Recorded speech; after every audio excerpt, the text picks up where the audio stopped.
Hello everyone and welcome to another day of Vlogmas. I said some of the days were going to be just like sit down videos probably. A couple people reminded me on Twitter that I did attempt Vlogmas in, I believe it was 2014, and I think I made it to day 13 and then just didn't post anymore. So in an effort to actually make it to day 24 this year, some of the videos are going to be just me talking about different topics, and this is one of those videos. So in the Vlogmas timeline, this is the day after I got home from my trip that you saw in day 1. So I just posted day 1 and you guys have been giving me lovely comments. Tomorrow is when I'm posting my cabin tour, so I don't actually know what you guys are going to say about my cabin, but today I thought I would talk about the things that I feel like I messed up when decorating or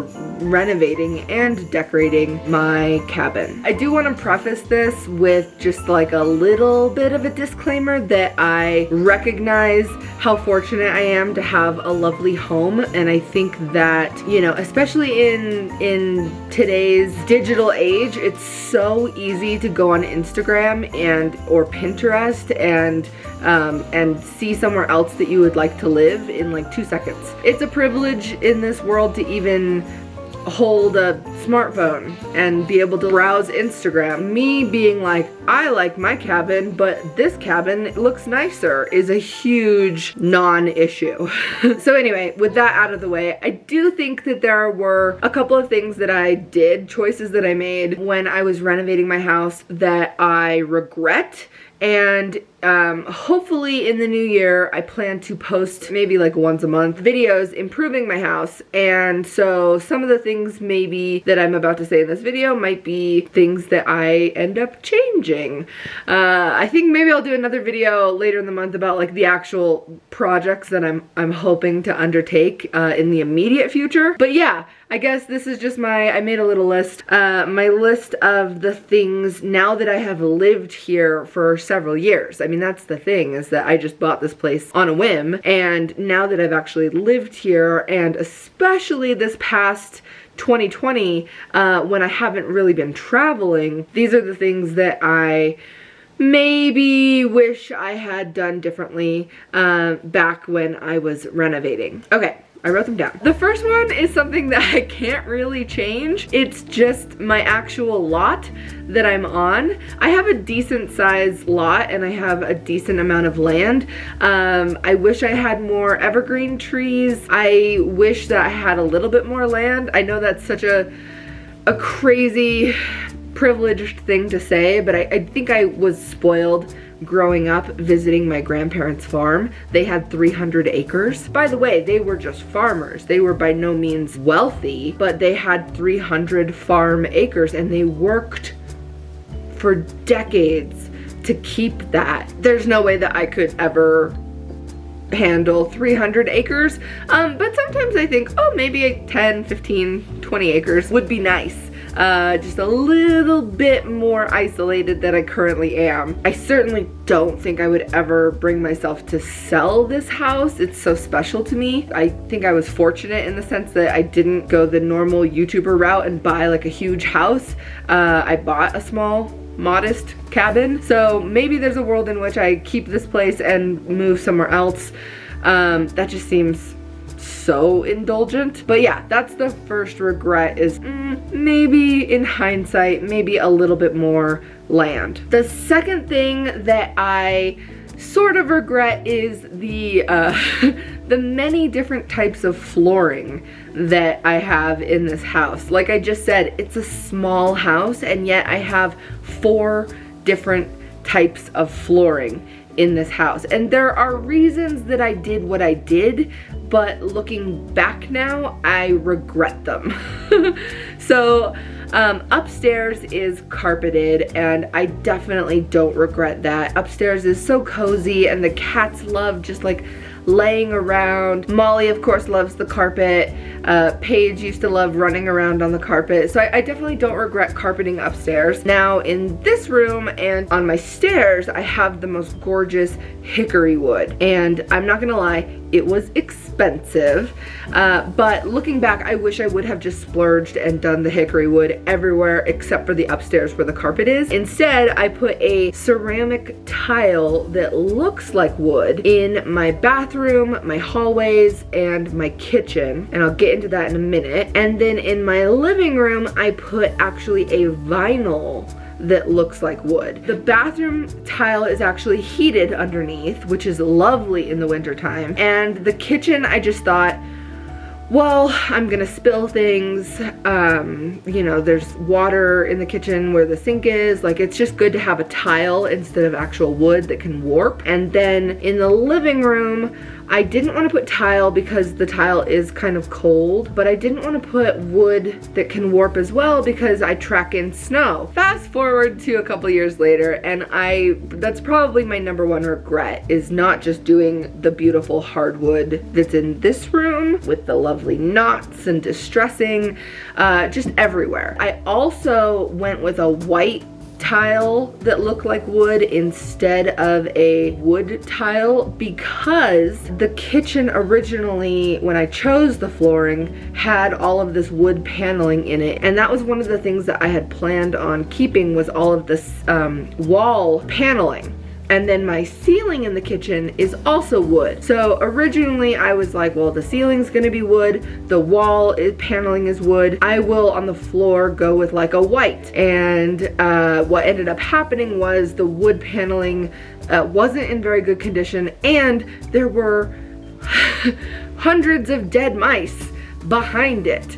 So that wood paneling had to go, and then new walls had to be put in, and then of course I just painted those white. And so now what is the effect is like the kitchen walls are white and the floor is white, and I sort of feel like I lost, I feel like I took out a lot of the cabin from the cabin. I have learned that there's no such thing as too much wood in a log cabin. That's what makes them great. And so I definitely think that it's kind of on my list to save up and put this hickory everywhere. I'm glad in many ways that this happened because, one, I've noticed that the bathroom sink was not installed correctly, and right now the water sprays a little bit and it gets on the floor. So I'm happy that I didn't have wood installed from the beginning in a bathroom. Same thing goes with out in the kitchen. I won't go into it too much because I will start crying, but I had a pretty traumatic memory with my dog Paige in the kitchen. When she was pretty much at the end of her life, she had a nosebleed, and it was really bad. Hi Molly, you wanna come say hi? Hey old girl, you wanna go in there? Okay, I'm sorry that I interrupted your flow. You wanna go up there? Go on, yeah, go up, you can do it. Oh, you wanna go on the chair or the bed? Chair or the bed? Chair! Sometimes she does go on the bed. What was I talking about? Oh, trauma.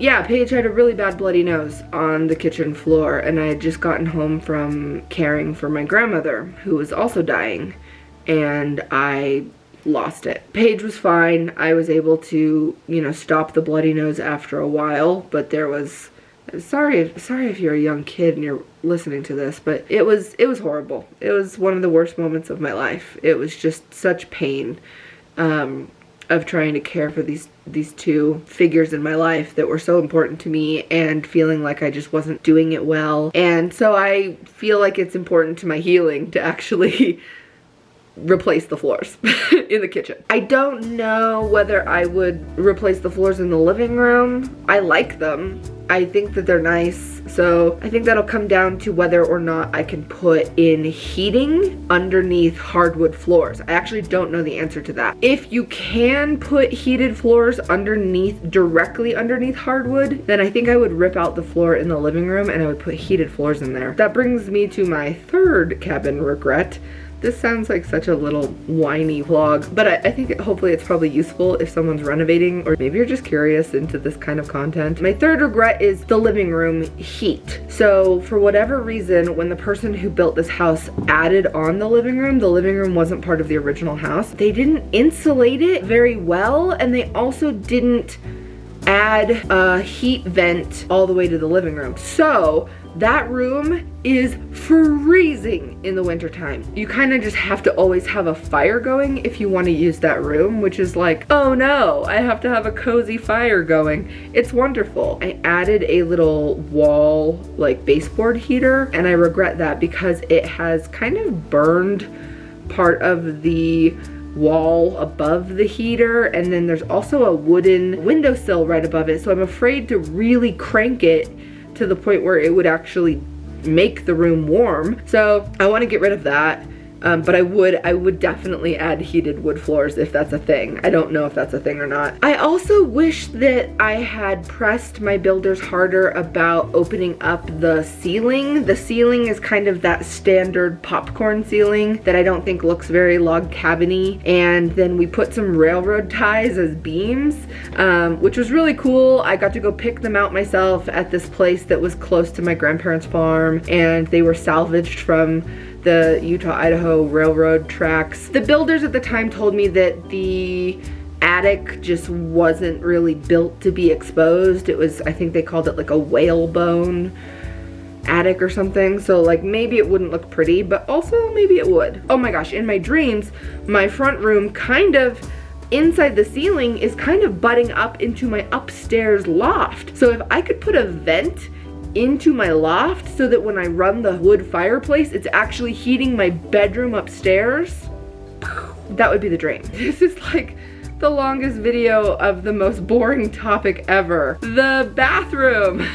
What problems do I have in the bathroom? So many. In the bathroom, I stained the beams in the bathroom a very, very dark black brown. I regret that. I want to strip those and just make them the natural wood color that the rest of the house has. The shower door also is just one piece of glass, and I don't love that because water leaks in. I think I would like to completely enclose it. There's a whole bunch of reasons I didn't do that at the time. There's not really a good vent in the bathroom. I didn't add a vent, so in theory, if someone took a really long steam shower every day, that could be bad for the bathroom, but I take baths mostly. It's very rare that I take a shower. So I think enclosing it and enclosing it in like maybe some kind of like black window pane kind of a thing could look really cool and go with a lot of the other windows in the house. The biggest thing that happened in the shower that was so tragic is that I chose this really pretty pebble. You can still see it in certain parts of the shower where it looks brand new, or like on the little back thing where you put your shampoo, but for the most part it has completely mineralized, oxidized, I don't know the right word. It's basically getting stained and mineral deposits are starting to form as if it is outside. And it took many trips to my tile store to figure this out. This one woman finally solved the problem. She was like, wait, where do you live? You live in the mountains? What water are you on? The answer is from the mountains. And that means that my water is incredibly mineral rich. And the problem with a pebble tile is that there are little valleys where the water can pool and not completely drain. And that just means that the water is growing minerals. There's really nothing I can do except either retile or I guess rip the whole thing out. Basically, I just need to go with a smooth tile. No pebble for me. It bothers me so much. It's just an eyesore. It just always looks dirty and gross in a room where you're trying to get clean.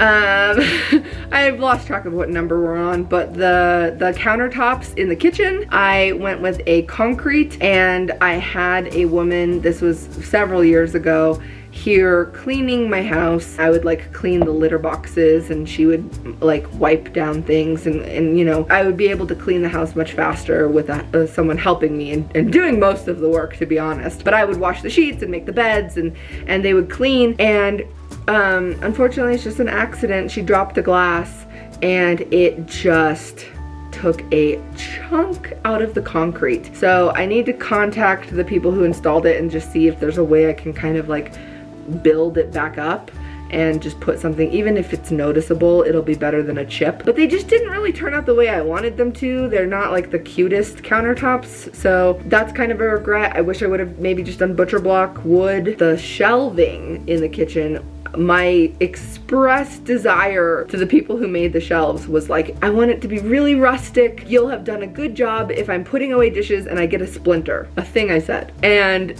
what came back were these just really modern, dark, shiny shelves.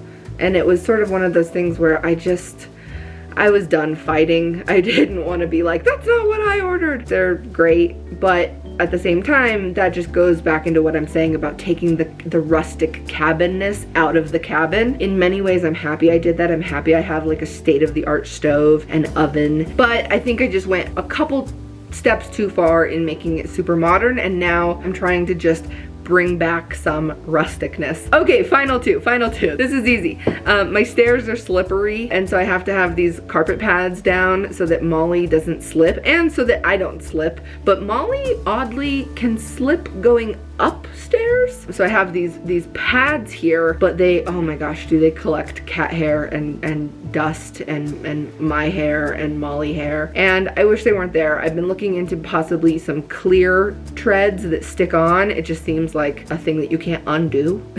So I'm a little scared to do that. Maybe when I put new wood in the kitchen, I will talk to them about, was this the best finish? It's so slippery. Should it have been more of a natural finish? Can I strip them? And then lastly, something that you can see, something that you've been staring at this entire time in this video. I don't like the curtains in this room. I'm such a whiner in this video, but I do. I love the way they look. I don't like the way they function. I think they're from like Crate and Barrel Kids or something, but they're blackout curtains, which now that I've lived here for a long time, I've realized I don't need to make my guest room dark in the day.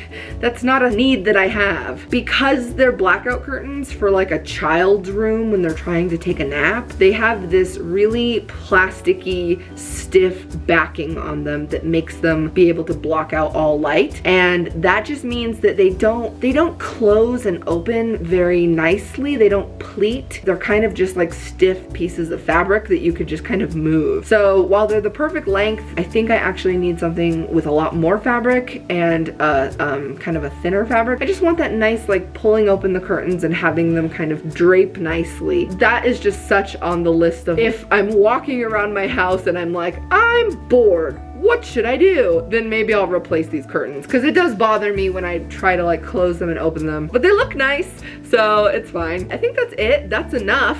I've complained about, I feel like I should have done a whole video saying all of the things I love about my house, but hopefully that will become apparent in future videos that I do on this channel related to my cabin. I love it here, and as I continue to live here, it's getting more and more special to me, and I fill it with family antiques, and I've got some antique furniture that I just inherited that I would love to maybe put in here, say goodbye to the yellow bed, although I love the yellow bed. But no, it's becoming just like my favorite little cocoon of coziness. And the more and more I work on it. So I'm excited to share those future projects with you, and I'm sorry that I made this whole video rambling about things I dislike. I love my home. I'm incredibly lucky to live here. Those are just the things that I am like, man, I would have done it differently. So if you wanted to know, now you know. I'll see you guys tomorrow. Bye.